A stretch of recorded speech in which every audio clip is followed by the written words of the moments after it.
교회가 쓰러지면 한국이 쓰러진다. 그래서 그거는 저희들은 늘 그렇게 기도하잖아요.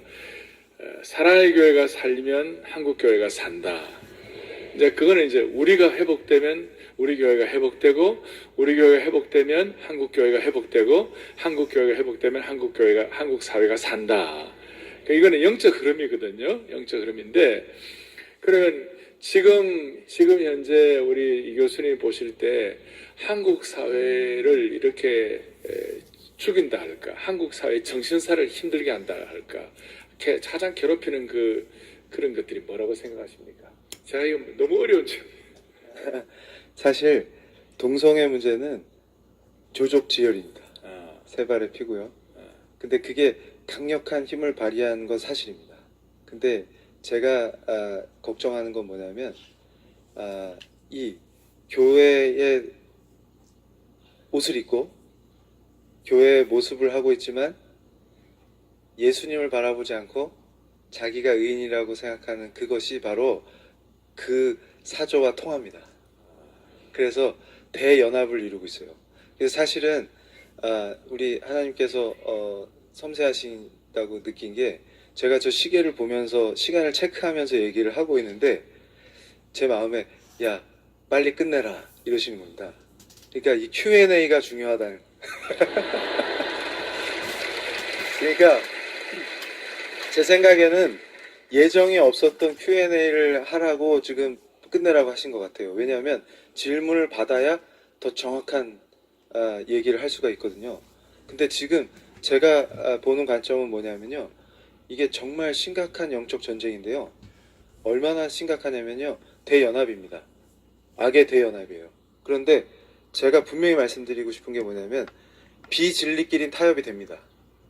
그러니까 무슨 얘기냐면, 제가 걱정하는 것 중에 하나가, 안 믿는 사람들이야 그렇다 치고 원래 교회를 대적하니까, 근데 믿는다고 주장하면서 교회를 쓰러뜨리는 세력과 합력하고 그 편에 서는 사람들의 정체가 뭡니까? 그걸 오늘 제가 정확히 말씀드릴게요. 영적인 흐름을.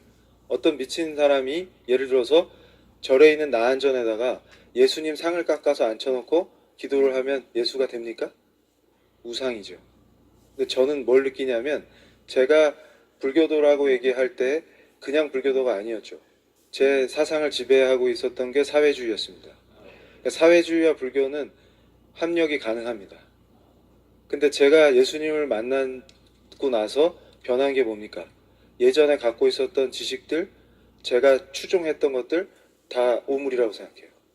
근데 반대로 그것들이 얼마나 위험한 건지를 설명하는 걸로 쓰임받고 있죠.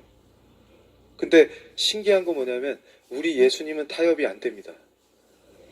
그분이 진리시기 때문에. 그러니까 진리는 타협이 불가능한 겁니다. 그러니까 무슨 얘기냐면요, 우리는 우리의 신앙을 다른 형태로 변형하라든지 예수님을 보여주신 그대로 믿는 방식이 아닌 다른 방식으로 믿으라고 한다든지 하면 그걸 지키기 위해서 죽는 사람들입니다. 이해가 되시죠? 저랑 같은 심정이니까. 예수님에게 어떤 변형을 가해라, 그렇지 않으면 죽이겠다 하면 죽는 사람들입니다. 그걸 타협할 수 없는 거죠. 왜냐하면 예수님이 진리시기 때문입니다. 그분만이 진리시기 때문입니다. 그런데 비진리들은 타협이 됩니다. 그러니까 무슨 얘기냐면요, 이데올로기가 들어오고 자기가 잘났다고 생각하는 그 교만 속에서 배운 철학이 중심이 되고 예수님이 왕이 아니시고 지가 왕이 되려고 하니까 그게 더 높아집니다. 왜냐하면 지가 배운 그 철학이 높아야 지가 높아지니까. 그러면 예수님 저리 가세요 해놓고서는 예수 믿는 사람이라고 하고 다니죠. 그러면 어떻게 됩니까? 이 정신 상태를 갖고 있으면 다른 악들과 연합이 가능해집니다. 그러면서 인권이라는 이름으로 손잡고 교회를 쓰러뜨리는데 동참하게 됩니다. 그러면서 예수님을 향한 사람들을 향해서 당신들 왜 향유를 깨트려 하면서 지적하고 그것이 의라고 얘기하게 됩니다. 그런데 분명히 제가 말씀드리는 것이 그것이 의가 될 수가 없습니다. 그 돌팔매질을 견디시고 예수님만 바라보신 여러분들이 아름다웠던 겁니다. 질문 하나 하겠습니다. 종자인을 앞장서서 만들었는데 종교자유연구원이 한국 사회에서 교회를 공격하는 구체적인 전략이 어떤 것들이 있어요? 예, 예. 목사님께서 굉장히 그 난감한 질문을 하셨는데요. 제가 말씀드리면 이런 겁니다. 그러니까 종자연의 전략이라기보다는 제가 그때 전략가였기 때문에 제 전략을 말씀드리겠습니다. 왜냐하면 그 당시에는 제 전략이 바로 종자연의 전략이었기 때문에 지금도 계속 활동하고 계실 텐데 저는 그분들 사랑합니다. 그래서 빨리 예수님 만나기를 우리가 기도하는데요. 근데 지금 그분들이 무슨 일을 하고 있는지 모르시기 때문에 예수님을 만나는 순간 다 알아집니다. 근데 이제 전략 중에 핵심이 뭐냐면 이런 거였습니다. 그러니까 여러분, 제가 지난번에 왔을 때도 말씀드린 것처럼 교회를 치죠. 근데 어떤 교회를 칠까요? 그러니까 상징성이 없는 교회를 치면서 힘을 빼지 않겠죠. 그러니까 무슨 얘기냐면 제가 항상 얘기하는 게 주의 심장 가지고 이 말을 굉장히 좋아하는데요. 심장을 치료하지 않겠습니까? 그러니까 사랑의 교회가 공격을 받았다는 얘기는 여러분들이 굉장한 상징성을 갖고 있다는 뜻입니다. 그리고 이 교회가 한국 교회에서 어떤 상징성을 갖고 있냐. 아마 제가 지금 이 얘기를 할 때도 아마 저쪽 진영에 계시는다고 이미 표현한 분들보다 지금 이걸 인터넷으로 보면서 괴로워하실 분들을 위해서 한 말씀 드리겠는데요. 질투하지 마십시오.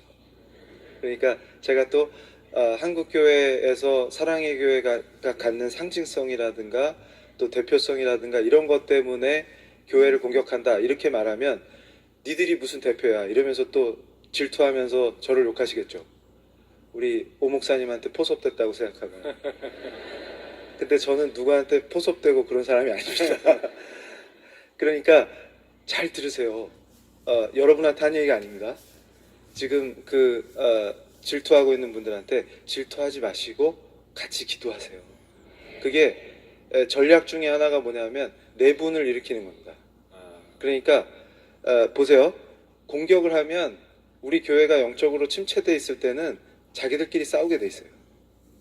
그러니까 그때 반드시 그게 준동을 합니다. 근데 그게 전략이에요. 원래 그게 전략 전술입니다. 제가 말씀을 드릴게요. 예를 들어서 종교인 가세 같은 것도 그냥 치는 게 아니고 딱 큰 교회, 작은 교회가 대립하고 싸우도록 프레임을 만들어서 칩니다. 그러면 여기서 믿는 사람들이 같이 합심해서 기도하면서 이걸 뚫고 나가야 되는데 거꾸로 우리끼리 싸워버려요. 그러면서 인위적으로 그러니까 제가 답답한 게 뭐냐면 이 큰 교회, 작은 교회 프레임을 만들어서 싸우게 만드는 거기에 왜 들어가서 우리끼리 싸웁니까? 그게 이해가 안 가는 거예요. 그러니까 무슨 얘기냐면 그 안에는 우리의 죄성인 거죠. 그러니까 그 질투심, 여러 가지 그 복잡한 감정들 이런 걸 봤을 때 그래서 제가 그래요. 작은 교회가 아름답다. 교회는 다 아름답습니다. 제가 볼 때는. 그 중요한 건 뭐냐면 보십시오. 그러면 그거를 크다라는 거를 가지고 비난하고 욕할 시간에 작은 교회를 아름답게 만드시면 되잖아요. 그러면 우리가 다 같이 협력하면 되잖아요. 근데 왜 굳이 거기다 돌을 던집니까? 그게 이해가 되세요? 그러니까 제가 예수님 만난 뒤로는 그게 도대체 이해가 안 되는 거예요. 근데 신기하게 제가 서울의 어떤 구를 공격했다고 말씀드렸죠. 그때 구와 연합한 교회 연합회를 공격하니까 어떻게 됐습니까? 4분 오열되고 자기 교회를 숨으면서 서로 싸워버리죠. 그러면서 믿는 구청장은 완전히 그 코너로 몰리게 되고요. 이런 현상들이 바로 저쪽이 자신감을 얻고 더 세게 공격하게끔 만드는 원인이 됩니다. 그러니까 여러분이 분명히 아셔야 되는 것이 외부에서 공격이 들어왔을 때 우린 더 단합해야 되고 더 서로를 위해서 기도해야 되고 더 똘똘 뭉쳐야 된다는 것이죠. 오케이. 이제 한 가지만 더 하겠습니다. 우리 오늘 이런 내용을 듣고 그렇다라고 인식만 하면 안 되고 나라를 위해 기도해야 되고 한국교회 전체를 위해 기도해야 되고 우리가 기도의 눈물이 흐르는 방향대로 이 민족의 방향이 흘러간다고 믿고 그렇게 마음을 모아야 할 것 같습니다. 자, 한국교회가 지금 말씀한 대로 예수님의 생명을 지키고 한국교회 아름다운 신앙 자본을 지키고 그 다음에 이렇게 하기 위하여 지금 한국교회를 공격하는 이 적